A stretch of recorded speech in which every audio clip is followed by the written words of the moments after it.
Olá pessoal, bem-vindos a mais uma aula de Estradas 2. Nossa aula de hoje vai falar sobre os tipos de materiais empregados na pavimentação.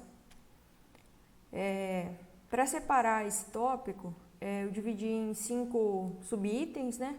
O primeiro sobre materiais granulares, o segundo sobre mistura de solo com outros materiais, depois solos in natura, materiais alternativos e revestimentos.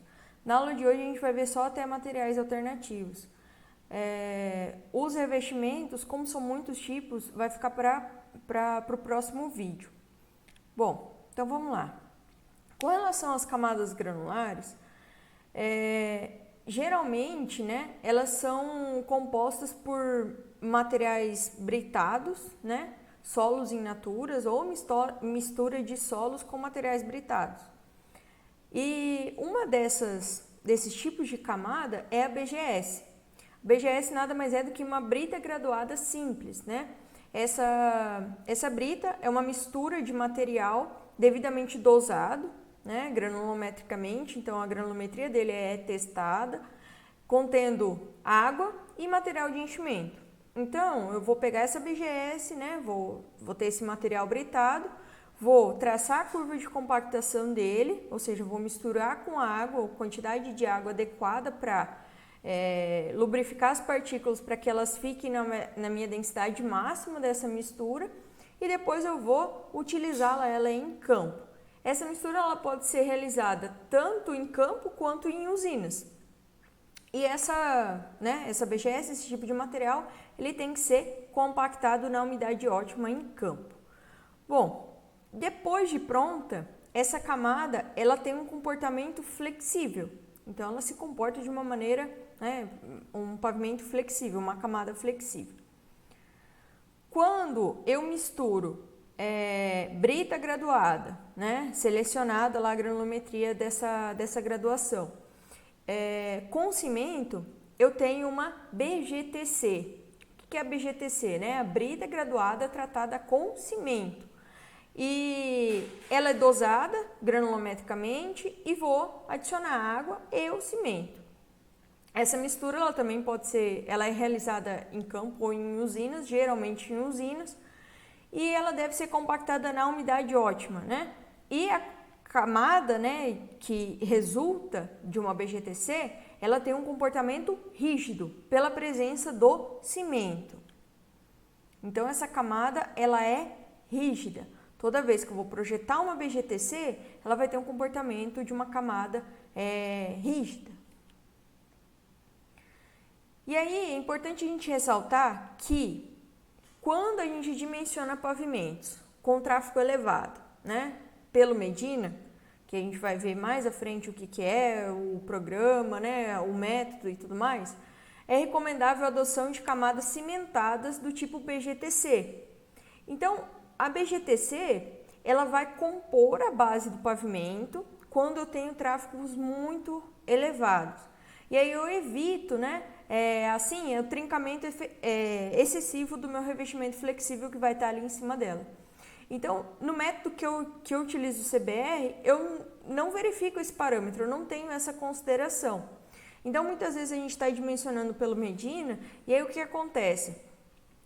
Tá dando muito trincamento no meu revestimento, dá trincamento no meu revestimento. E aí a nossa ideia a princípio, né, seria eu vou aumentar a espessura do revestimento, aumenta a espessura do revestimento. E às vezes isso não adianta de nada, sendo que o meu problema não está ali no revestimento, o meu problema está logo abaixo, que é na minha base.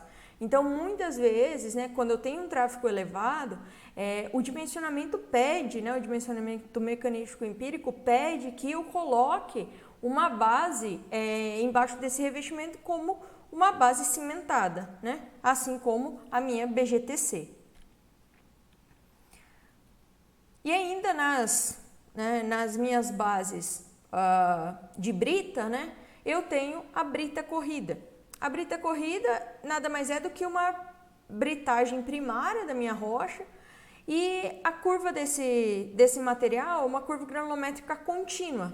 Então, ela não vai ter bem dividida, brita 1, pedrisco, né, pó de pedra. Não, ela vai ter uma curva granulométrica onde eu vou ter vários tipos, não vou ter aqueles gaps na minha curva granulométrica, né? Eu vou ter um material mais contínuo. E, obviamente, essa brita corrida, ela é um material, depois de compactado, né, na umidade ótima e tal, ela vai gerar um material de comportamento flexível também, assim como a BGS. Depois a gente passa para os macadames, né? Falar dos macadames. O que seria um macadame, né? Macadame nada mais é do que uma camada que ela é obtida por compressão de agregados graúdos, né? E miúdos, com granulometria um pouquinho menor. Então, como que eu vou fazer isso? O macadame hidráulico, por exemplo, né? Meu macadame hidráulico, eu vou compactar os agregados graúdos, né? Lá, primeiramente. Depois, vai sobrar os vazios entre esses agregados graúdos. Aí eu vou vir com uma camada de material de enchimento. Pode ser pó de pedra, pode ser areia, né? Então, essa areia ou esse pó de pedra vai preencher esses espaços vazios. Quando esse preenchimento é feito a seco, ou seja, sem a utilização de água, é chamado de macadame seco, né? Geralmente é utilizado água para que essas partículas se arranjem de melhor forma. Então, com a ajuda de água, é chamada de macadame hidráulico. E depois, se eu quiser utilizar, ao invés de água, né, betume para fazer essa ligação entre as camadas, né, essa lubrificação das partículas, eu utilizo um macadame betuminoso. Então, o macadame nada mais é do que esse preenchimento, né? Então, eu tenho uma camada compactada com agregado maior, depois eu venho com agregados menores para fechar essa granulometria ali nos espaços vazios que tinha sobrado. E aí ele vai ser seco se não tiver água e nem betume, vai ser hidráulico, né, se tiver a presença de água, e vai ser betuminoso se tiver a presença de betume. O mais utilizado é o macadame seco e o macadame hidráulico. Bom, ainda nas camadas granulares, a gente tem a mistura, né, de materiais, como o solo brita. O solo brita, a gente tem que fazer a proporção adequada, tanto de solo quanto de brita, né? E essa mistura ela pode ser realizada tanto em usinas quanto em loco. É um material que geralmente tende, né, a utilizar o próprio subleito, então o material que eu já tenho lá na obra, para fazer essa mistura como se fosse não, é um melhoramento daquele solo que está ali na própria região. Mas nada impede de eu pegar esse solo de uma outra jazida, né, de um outro local. E aí eu tenho, ainda, né, nessa linha de solos, eu tenho solos que eles são granulares e eles são in natura. Então, são, né, os cascalhos que a gente tem. E aqui na região do Mato Grosso, né, a gente tem o chamado cascalho laterítico. Então, esses cascalhos lateríticos, eles são materiais que são encontrados em jazidas e eles naturalmente, né, ele tem a granulometria mais grossa, e ele é amplamente utilizado nas camadas de base e subbase aqui de pavimentos, né, tanto dentro da cidade quanto nas rodovias, inclusive rodovias federais, né? Então, aqui do estado do Mato Grosso. Por que a gente utiliza esse material, né? Ele é melhor, ele é pior, né, mecanicamente falando? A gente tem uma vastas jazidas desse material aqui na região, diferente de jazida, por exemplo, que nos fornecem pedra. Então é muito difícil aqui a gente ter, por exemplo, camada de base ou subbase feita de BGS, porque a distância, né, de transporte de materiais britados, aqui pelo menos na região, passa de 100 km. Então fica inviável o transporte desses materiais e a gente utiliza o cascalho laterítico. Com relação ao comportamento mecânico deles, para pavimentos, eles são iguais ou até mesmo superiores à qualidade da brita graduada simples, por exemplo, né? Então são materiais bem bons para pavimentação. Bom, e aí, se eu não tiver esses materiais, se eu não tiver, né, brita próximo e se eu não tiver jazida de cascalho, por exemplo, né, que a gente tem aqui na região, O que eu posso fazer? Eu posso estabilizar esse solo. E aí eu tenho as camadas estabilizadas, que nada mais é do que uma mistura, né, do meu solo com algum aditivo. Essa mistura entre o solo e mais um aditivo, ela pode ser tanto para melhoria mecânica, então eu melhoro as características do solo mecanicamente, né? Ou ela pode ser uma melhoria, por exemplo, na expansibilidade. Se meu solo é expansivo, eu posso adequar ele, né? Estabilizar com cal, por exemplo, para diminuir essa expansão. Então, essas camadas estabilizadas, elas tendem, né, a melhorar alguma característica do meu solo. O primeiro que aparece para a gente é o solo cimento. O solo cimento, ele é, né, devidamente compactado, na umidade ótima, então vou misturar meu solo, cimento e a água. E aí, essa mistura ela tem que satisfazer os critérios que tem na norma com relação à densidade, durabilidade e resistência. Geralmente, a quantidade de cimento adotada é na ordem de 6 a 10%, tá? Isso para solo cimento. E existe uma outra modalidade que é chamada modalidade de solo melhorado com cimento, ou seja, a porcentagem é um pouco menor, ela varia de 2 a 4%.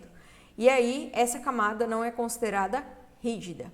O solo cimento é considerado rígido e o solo melhorado com cimento não. Então, eu posso ter essa variação.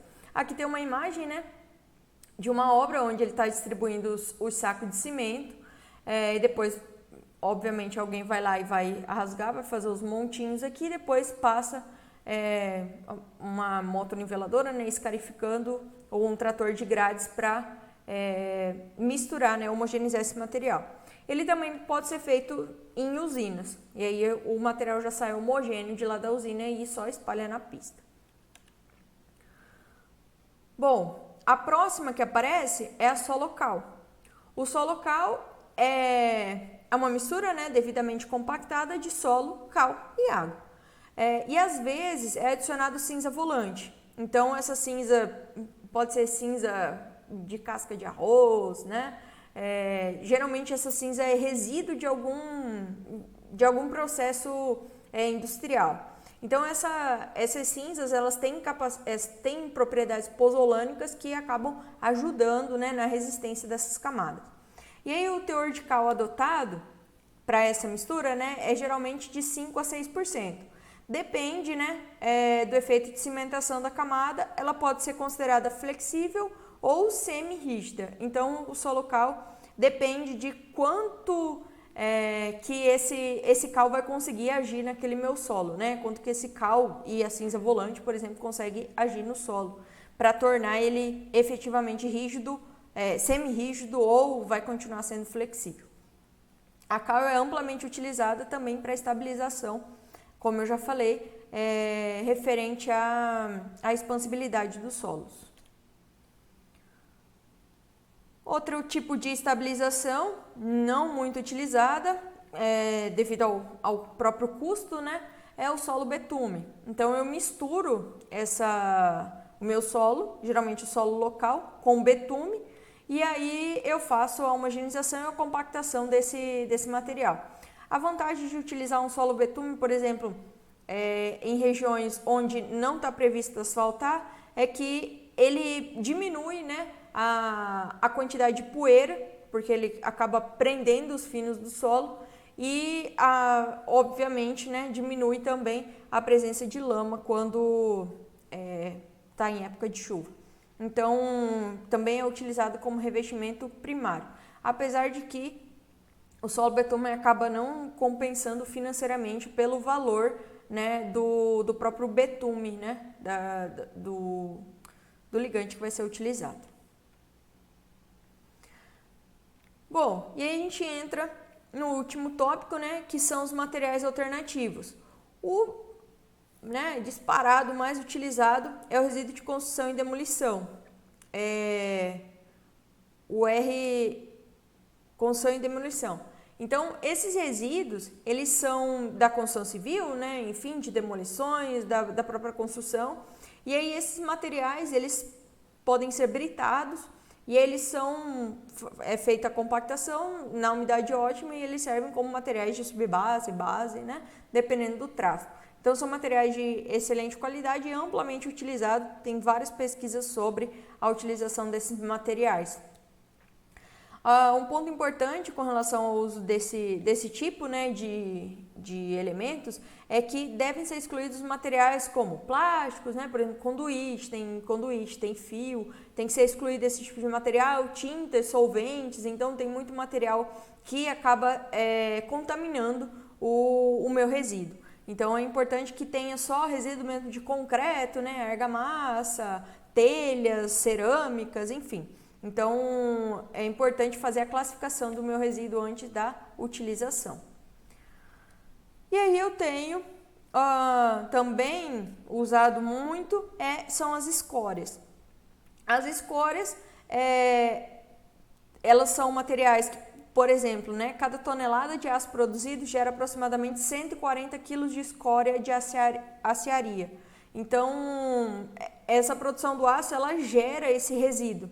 E aí, em cima desse resíduo, a gente consegue tanto estabilizar solos, quanto usar ela na pavimentação, né, como camadas de base e subbase. Então, a gente consegue destinar esse material na pavimentação, né? Então, são dois materiais aí alternativos que têm mostrado bons resultados com relação à pavimentação.